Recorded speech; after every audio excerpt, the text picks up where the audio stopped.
Democrats may be poised to select U.S. Representative Hakeem Jeffries from New York as Nancy Pelosi's successor now that Republicans are preparing to regain control of the House in January. Nicole D'Antonio has more on the next era to lead the Democratic caucus.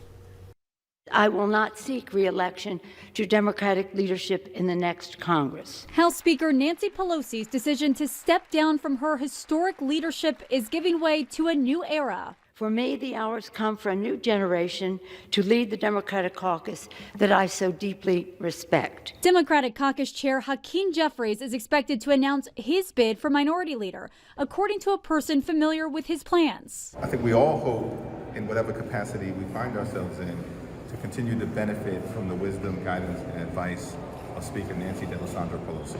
If elected, the 52-year-old New York representative would also make history as the first African-American to lead a party in Congress, taking the reins from Pelosi, the only female Speaker of the House. Pelosi's longtime number 2 Majority Leader Steny Hoyer will also step down. I think it's always good for a party to have new blood and new invigoration, enthusiasm, and new ideas.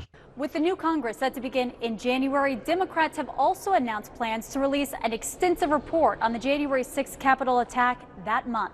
Republicans are also laying out their priorities for the next Congress, which include aggressive investigations into the Biden administration. Rooting out waste, fraud, and abuse will be the primary goal of a Republican House Oversight Committee. House Republican leader Kevin McCarthy has received his party's nomination to become the next speaker, though it's unclear if he'll get the required 218 votes he'll need to receive the gavel.